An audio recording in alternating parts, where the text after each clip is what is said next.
tous, aujourd'hui on se retrouve pour une vidéo où je vais vous expliquer un petit peu comment débuter en cartomancie, les règles, etc. Comment débuter avec un jeu, comment le purifier, comment l'apprivoiser. Alors j'avais déjà fait une vidéo sur le sujet mais il y a très très longtemps et elle est très ancienne. Du coup, comme j'ai des élèves qui débutent avec les cartes, je me suis dit je vais en refaire une au goût du jour. Donc, déjà, moi je vous conseille en jeu de cartes pour débuter les oracles, parce que les oracles, ils vont vous faire travailler plus l'intuition. C'est-à-dire qu'avec un oracle, on va plus travailler finalement le côté intuitif, sans avoir besoin du livret, on va avoir, grâce à la carte, la couleur et les mots-clés, une première intuition finalement qui va venir. D'accord? Donc quand on débute avec un oracle, je vous déconseille de regarder le livret. Le plus important, c'est de faire confiance à votre intuition uniquement. C'est elle qui vous guidera pendant tout le long du travail avec votre oracle, au fur et à mesure du temps. D'accord? Donc, quand on a un oracle, le livret, on le zappe, d'accord? Et on fait confiance à son intuition. Je vous conseille également de débuter avec un oracle facile, comme ici l'oracle des miroirs. C'est l'oracle qui est utilisé par Marie-Hélène Vaillant quand on fait ses formations en voyance, hein, voilà, puisqu'elle apprend en fait aux personnes à éveiller leur conscience avec des outils de divination. Et donc Marie-Hélène fait travailler comme moi les élèves avec l'oracle des miroirs parce que c'est le plus simple. Donc, qu'est-ce qu'on fait quand on a acquis un jeu de cartes? Alors déjà, on va le déballer, d'accord? Et quand on va le déballer, on va le purifier. Pourquoi? Parce qu'il y a beaucoup de personnes qui l'ont manipulé, le fournisseur, le créateur, les personnes qui l'ont emballé, qui l'ont conditionné. Et donc tout ceci fait que votre oracle est chargé en fait d'énergie et qui ne vous appartient pas. Et donc, il faut automatiquement le purifier. Donc, comment on fait pour purifier un jeu de cartes? On prend de l'encens. Donc là, moi ici, c'est de la sauge californienne que j'achète à l'Aurore Céleste. Voilà, petit coup de pub en même temps. Donc, on prend un bâton. D'accord? Bon, on imagine que le bâton, il est allumé. D'accord? Et on prend, carte par carte, de votre oracle, comme ceci. Et on dit, par cet air parfumé, je purifie cette carte. Par cet air parfumé, je purifie cette carte. Par cet air parfumé, je purifie cette carte. Et on tourne le bâton d'encens de haut en bas. Voilà, au-dessus de la carte, en dessous, on passe bien la carte de votre oracle dans l'encens pour qu'elle se purifie. Et on fait ça, carte par carte. Par cet air parfumé, je purifie cette carte. Par cet air parfumé, je purifie cette carte. Et on fait ça carte par carte, d'accord? Jusqu'à ce que l'intégralité du jeu soit purifiée et prêt finalement à l'emploi. Une fois qu'on a fait ça, on range l'encens, hein, on l'éteint, d'accord? Et une fois qu'on a fait ça, on va mettre notre jeu de cartes, d'accord, au plexus solaire. Alors, pourquoi mettre notre jeu de cartes au plexus solaire? Puisque quand on met notre jeu de cartes en connexion avec le plexus solaire, on donne notre énergie à notre jeu. C'est-à-dire qu'on ferme les yeux, voilà, on met l'oracle au plexus solaire et on imagine une couleur donc dorée, rose, blanche qui pénètre notre jeu de cartes et qui va refléter notre énergie à nous. D'accord? C'est comme si on donnait la confiance à notre jeu en fait. Voilà. Et le fait de lui insuffler notre énergie, ben, ça veut dire qu'on l'a choisi en tant que propriétaire et qu'il pourra être touché uniquement par nous et pas par quelqu'un autre. Ok, donc une fois qu'on a mis le jeu au plexus solaire, on prend une grande inspire, on visualise l'énergie dorée, blanche, rose ou de la couleur qu'on veut et on expire.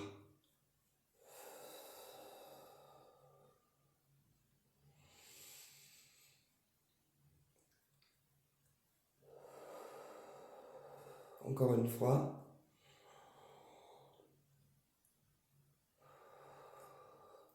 Donc ça, on le fait 3 fois. D'accord? 3 fois, on met le jeu et on inspire, on expire et on visualise une couleur, donc dorée, rose, blanche, etc., qui va refléter notre énergie. Une fois que le jeu a bien été imprégné par notre énergie, on va le battre. Donc, hop, on met un petit coup de poing léger dans le jeu pour pouvoir le débarrasser des impuretés, des énergies qui ont pu lui être négatives, et ensuite on bat le jeu. Alors, le fait de battre le jeu dans vos mains, déjà ça met en contact avec votre énergie à vous et ça le met à votre diapason à vous. C'est-à-dire que vibratoirement, si votre jeu n'est pas au même niveau que vous, et ben le fait de le battre, c'est comme si il se mettait automatiquement à votre rythme. Voilà. Et donc finalement au même niveau. Donc là on bat le jeu, d'accord? Et jusqu'à temps qu'on sent que c'est ok, qu'on n'ait plus envie de battre, on bat le jeu. Voilà, on va dire que c'est ok. Ensuite, on va couper le jeu, donc en deux. Une première partie, d'accord? Et on va prendre la première carte du dessus. La deuxième. Donc, on retourne le paquet complètement et ensuite on prend la première carte du dessus du jeu. Là, on a échec et retard. Donc, ce qui veut dire que dans votre question, il y a du blocage dans l'air et des retards qui vont être rencontrés. D'accord? Là, c'est un tirage d'exemple, hein, on est d'accord. Alors, ensuite, on va faire un tirage passé, présent, futur. Donc là, on étale le jeu. Hop, on étale.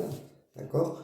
Alors, après, il faut savoir aussi que peu importe la main avec laquelle on tire les cartes, que ce soit la main gauche ou droite, ça n'a pas d'importance. Certaines personnes disent que la main gauche est plus importante parce que c'est la main du cœur. Moi, je dis que peu importe la main, c'est pas important. Vous tirez les cartes avec la main avec laquelle vous êtes le plus à l'aise. Personnellement, je peux tirer les cartes parfois avec les deux mains. Donc, on tire les cartes avec la main qu'on veut et on va tirer 3 cartes. Première, hop, deuxième, hop, et troisième. Donc, la première carte, elle va représenter le futur. Le futur, n'importe quoi, Jimmy, le passé. Alors, la première carte, elle va représenter le passé. Donc, dans le passé, on a eu réussite. Donc, dans le passé, je suis une personne qui a cherché, en tout cas, à réussir dans son domaine, à réussir dans ses domaines de vie, peu importe les difficultés. Je suis une personne qui a toujours surpassé, en fait, la difficulté. Voilà ce que ça veut dire dans le passé. En tout cas, la première interprétation qui me vient à l'esprit. Dans le présent, on a le compromis. Donc, le compromis, ça peut représenter des discussions, ça peut aussi représenter des négociations professionnelles, ça peut aussi, voilà. Le compromis, c'est quelque chose, on échange, voilà, on passe un contrat en échange. Donc, dans le présent, peut-être que je passe un contrat avec plusieurs professionnels pour, pourquoi pas, envisager une association ou envisager une collaboration en duo. Peut-être, hein, ça reste une interprétation pour vous montrer, hein. Et dans le futur, on a l'amitié. Donc, ce qui veut dire que mon côté solaire, finalement, il attire quand même la sympathie et l'amitié de beaucoup de personnes. Donc, ça, c'est un tirage de base. Passé pour la première carte, présent pour la deuxième, et futur pour la troisième. Donc, ça, c'est le tirage qu'on peut faire quand on démarre.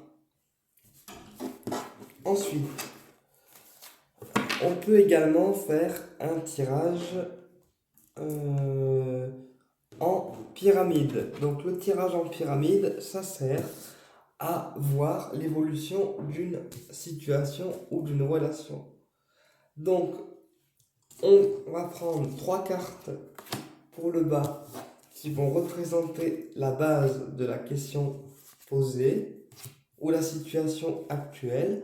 Ensuite, on prend une carte de droite à gauche qui va représenter le futur proche et l'évolution de la question posé. Et en conclusion, ce qui va venir en sommet de pyramide, eh ben, ça va être le futur un peu plus lointain et la réponse à la question dans un futur un petit peu plus lointain. C'est un peu finalement une conclusion. D'accord? Donc, quand on fait un tirage en pyramide, on interprète la base. Donc là, j'ai homme, d'accord? J'ai tranquillité et j'ai foyer. Donc là, on peut supposer que je cherche à construire un foyer tranquille avec mon monsieur, d'accord? Ou avec la personne de mon cœur. Dans l'évolution, donc je retourne la carte de droite à gauche.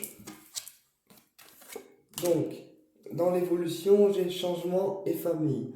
Donc, ce qui veut dire que pour que je puisse construire ma relation avec mon partenaire de vie, il faudra opérer un changement au niveau familial ou alors réancrer les choses dans le domaine familial. Ça peut aussi vouloir dire qu'il faudra aussi que je me fasse ma place au sein du couple. Puisque quand on a l'arbre et la famille, c'est aussi pour moi l'arbre généalogique et c'est aussi le fait de devoir trouver sa place ou s'imposer pour pouvoir trouver une place qui soit en accord avec nous. Et la conclusion du tirage, on a le rêve.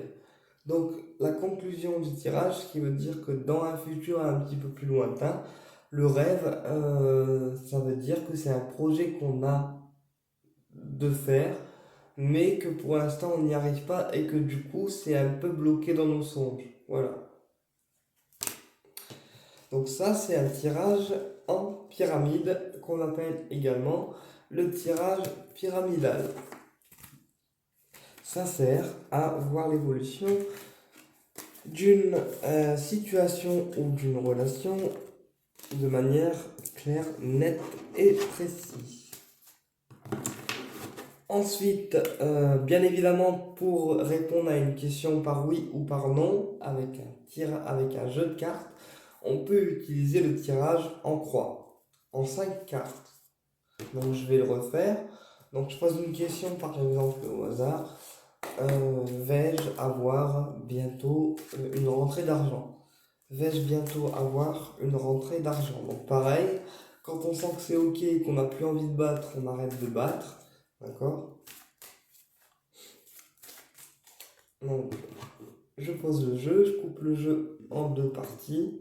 Donc première partie, on a la tranquillité et on prend, comme j'expliquais toujours, la première carte du dessus. Donc on retourne le paquet complètement. Donc là le paquet il est retourné complet. D'accord? Je vous le montre. Et on prend la première carte du dessus. Donc on a tranquillité et on a encore le rêve qui revient. Donc ce qui veut dire que le domaine financier, malgré un côté tranquille, on a quand même l'appréhension de ne pas s'en sortir.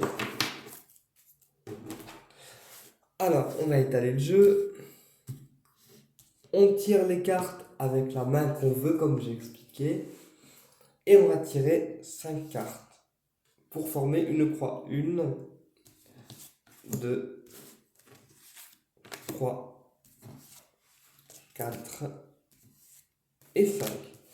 La première carte, ça va représenter le consultant face à la question. La deuxième carte, ça va représenter ce qui va se passer, ce qui va être en faveur du consultant, ou au contraire ce qui va être en défaveur, ce qui va être un appui pour la question ou un obstacle à la question. Ce qui va être en haut, ça va être la force majeure. Donc ce qui va pousser en fait la réalisation de la question, ou au contraire ce qui va la ralentir. Ce qui est en bas, c'est ce qui va se passer clairement, une réponse à votre question. Une réponse souvent immédiate. Et ce qui est en 5, la synthèse, c'est un ensemble, une conclusion finale en fait au tirage. Donc ça, c'est un tirage en croix qui peut permettre de répondre par oui ou par non.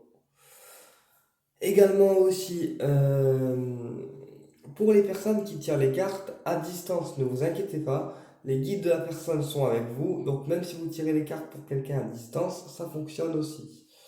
Voilà, puisque les guides de la personne sont avec vous. Bien sûr, en voyance, il y a des règles à respecter. Par exemple, on ne demande jamais la date de mort de quelqu'un, c'est un manque de respect. Seul là-haut gère en fait les désincarnations des personnes physiques. Et nous, en tant que médium, on ne doit pas demander quand est-ce qu'un tel décède, c'est un manque de respect. Et si vous demandez ça là-haut, mais vous allez vous faire défoncer, quoi. Mais même moi, j'ai des clients qui me demandent ça, mais je suis toujours effaré par leurs questions, quoi. Donc les dates de mort, c'est quelque chose en voyance qu'on ne dit pas, qu'on ne dévoile pas et qu'on ne demande même pas, qu'on ne devrait même pas demander d'ailleurs. Et c'est pareil, on ne s'immisce pas dans la vie de quelqu'un, sauf si on est concerné par la question.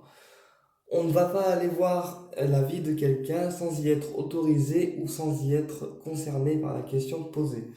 On ne tire pas les cartes pour voir si quelqu'un se sépare de son partenaire juste par plaisir, d'accord? Ça, c'est pas autorisé et ça aussi, ça peut faire que là-haut, vous allez vous faire tuer en fait. Voilà. Donc, quand on pose une question, on la pose de manière claire, nette et précise et sans détour. Et on évite de poser des questions répétitives.